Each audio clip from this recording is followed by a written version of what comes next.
دو باتیں کم سے کم اس کے ساتھ یکم ہجری کی میں آپ کو اور بتانا چاہتا ہوں۔ ایک جو ہے وہ کہ مواخات کا مطلب ہوتا ہے بھائی بنانا۔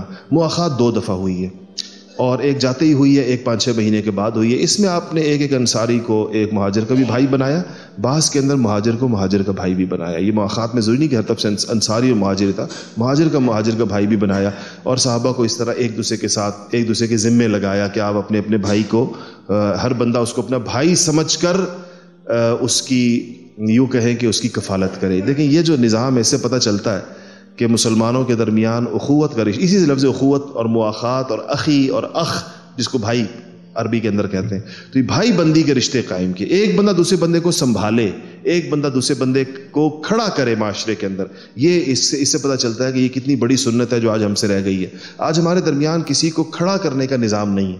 اگر ہم کسی کو اپنا ملازم بنا لیتے ہیں تو ہماری خواہش ہوتی ہے یہ اس کی نسلیں بھی ہماری ملازم رہیں اور یہ ہمارا نوکر رہے ہمیشہ۔ ہمیں کبھی یہ خواہش نہیں ہوتی کہ ہم اس کو کھڑا کر دیں اور یہ خود مختار ہو جائے۔ صحابہ کے درمیان وہ لوگ جو صحابہ کے غلام تھے ایک زمانے کے اندر، وہ صحابہ کی زندگیوں کے اندر بڑے بڑے تاجر بن گئے، اور صحابہ نے ان کو کھڑا کیا، باقاعدہ ان کو سپورٹ کیا۔ تو ہمارے پاس بھی اگر کوئی بندہ آ جائے اور کچھ وقت کے لیے وہ مجبوراً ہماری کو ملازمت کرنے پر آمادہ پر اس کو کرنی پڑ جائے، ہمیں اس کو کھڑا کرنے کی کوشش کرنی چاہیے۔ اس کو تعلیم دلا دیں، اس کو کوئی اسکل سکھا دیں۔ اس کا اگر ویزا لگ سکتا ہے کہیں باہر کے ملک جا کر وہ ذرا بہتر کما سکتا ہے، اس کو باہر بھیج دیں۔ آپ کو اللہ تعالیٰ دوسرا ملازم دے دے گا، دوسرا بندہ دے دے گا۔ یہ خواہش نہ رکھیں کہ جو بندہ میرے پاس ملازم بن کر آ گیا ہے اب یہ ساری عمر میرا ملازم رہے اور بس یہ کہیں بھی کسی اور جگہ نہ جا سکے۔ یہ نہیں کرنا چاہیے۔ اگر کبھی بھی آپ کا ملازم آپ کے پاس آئے کہ مجھے بہتر میرے لیے کوئی صورت بن رہی ہے، تو آپ کو خوش دلی کے ساتھ اس کو اجازت دینی چاہیے اور اس کو سپورٹ کرنا چاہیے بہتر طریقے کے ساتھ۔ یہ مواخات ہے۔ دیکھیں یہ جو لوگ آج ہمارے ساتھ کام کر رہے ہیں، شرعاً اسلامی اعتبار سے یہ ہمارے بھائی ہیں۔ ہمارے درمیان چاہے ملازم ہو، چاہے مالک ہو، چاہے کوئی بھی، ان کے درمیان اخوت کا ایک رشتہ ایسا ہے جو امت ہونے کے اعتبار سے ہے۔ یہ ہم لوگوں نے اس کے اندر اتنا بڑا فرق ڈال دیا، حالانکہ یہ اسلامی تعلیمات کے سراسر خلاف ہے۔ جب صحابہ کے درمیان ہر قسم کے کام کرنے والے لوگ تھے، لیکن اس کی بنیاد پہ کسی کا چھوٹا بڑا ہونے کا فیصلہ نہیں ہوتا تھا جس طرح آج کل ہوتا ہے کہ صحابہ کے اندر جو پیشوں سے وابستہ صحابہ تھے، کیا ان صحابہ کو کسی بھی اعتبار سے کمتر سمجھا گیا ان کی نسبت جن کے پاس زیادہ پیسہ تھا؟ جیسے سید عبد الرحمن ابن عوف تھے، کتنے مالدار صحابی تھے، لیکن اس بنیاد پر، ان کے مال کی بنیاد پر یہ نہیں کہا جاتا کہ ان کو معاشرے کے اندر ان کو فضیلت حاصل ہے تو اشرف بشرا ہونے کی وجہ سے کہ اس کے اندر وہ داخل تھے۔ آج ہمارے درمیان ایک معاشی تقسیم پیسوں کی بنیاد پر لوگوں کے درمیان قائم ہوئی ہے۔ ہم یہ سمجھتے ہیں فلانا بندہ، ہم 2-3 قسم کی تقسیمات ہیں، اس تینوں تقسیمات کی بنیاد پر اسلامی معاشرے میں چھوٹائی بڑائی قائم نہیں ہوتی۔ نہ نسب کی بنیاد پر ہوتی ہے کہ فلانا جو فلانی برادری کا ہے اور فلانا جو ہے فلانی قوم کا ہے، اس بنیاد پر اس کے اندر کوئی وہ زیادہ عزت کا مستحق ہے، ایسا نہیں۔ یا فلانے کے پاس پیسہ زیادہ ہے، فلانے کے پاس پیسہ کم ہے، یہ بھی نہیں۔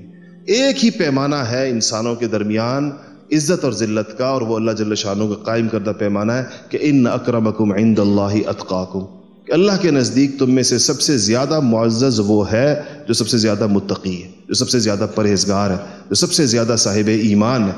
وہ زیادہ عزت کا لائق ہے، زیادہ تکریم کا لائق ہے، زیادہ اس قابل ہے۔ اس کے علاوہ یہ باقی سارے کے سارے انسانوں کے بنائے ہوئے۔ تو آپ نے مواخات بنا کر انصار اور مہاجرین اور انصار کو ایک لڑی میں پرو دیا۔ یہ خیال لوگوں کا ختم ہو گیا میں مہاجر ہوں، میں انصاری ہوں۔ یہ خیال ختم ہو گیا میں اوس سے ہوں، میں خزرج سے ہوں، میں قریش سے ہوں، میں فلانی جگہ سے ہوں، میں فلانی جگہ سے ہوں۔ سب کو ایک کر دیا، اور انصار نے حق ادا کر دیا سنبھالنے کا، اپنے کاروباروں میں شریک کر دیا، اپنے کھیتوں کے اندر شریک کر دیا، ہر چیز کی ان کو آفر کی۔ لیکن مہاجرین نے بھی بڑی غیرت اور استغنا کا ثبوت دیا۔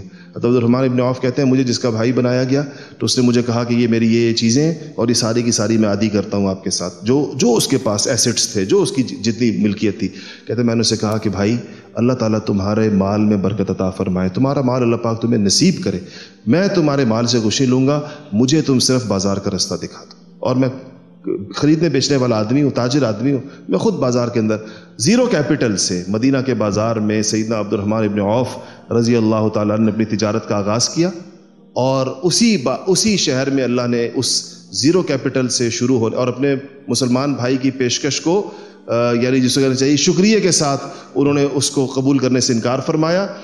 تو اور ان کا زندگی کے اندر وہ دور بھی آیا کہ ان کا جب تجارتی قافلہ مدینہ منورہ کے اندر داخل ہوا تو صحابہ اما عائشہ کے پاس بیٹھے تھے، کہتے ہیں کہ مدینہ کی زمین ہل گئی قافلوں کی، اونٹوں کے ایک اتنے بڑے قافلے کی مدینہ میں داخل ہونے کے اوپر۔ تو کسی نے کہا کہ شاید زلزلہ آیا ہے، تو کہا کہ اٹھ کے کہا کہ دیکھو کیا ہوا ہے، زلزلہ آیا ہے؟ تو کہا نہیں جی، عبد الرحمن ابن عوف کا تجارتی قافلہ مدینہ میں داخل ہوا، اور یہ اس کی، تو اللہ جل شانہ ان کو اس حد تک اس کے بعد رقیہ، یہ اس مواخات کی برکت تھی، اور اس مواخات کے اندر ایک دوسرے کو سنبھالنے سے معاشرے میں ایسے اللہ جل شانہ ہر شخص کو اس قدر اوپر لے کر گئے۔ آج اسلامی معاشرے میں اس کی بہت زیادہ ضرورت ہے کہ مواخات کے رشتے قائم کیے جائیں، کمزوروں کے ساتھ، لاچاروں کے ساتھ، غریبوں کے ساتھ، بے بس لوگوں کے ساتھ معاشرہ اجتماعی طور پر بھی اور لوگ انفرادی طور پر بھی ایسے ان کے ساتھ ایک تعاون کا مزاج بنائیں کہ ان کو اس بحران سے اور اس کرائسس سے ان کو نکالے۔ ایک تھوڑا سا وقت ہوتا ہے، اسے کسی انسان کو نکال دیا جائے، اللہ جل شانہ اس کے بعد اس کے لیے بھی راہیں کھول دیتے ہیں، اور جو نکالنے والا ہے، اس کی فکر کرنے والا ہے، اس کو اس سے بھی زیادہ اللہ جل شانہ اس کی راہیں کشادہ فرماتے ہیں۔ اللہ عمل کی توفیق نصیب فرمائے۔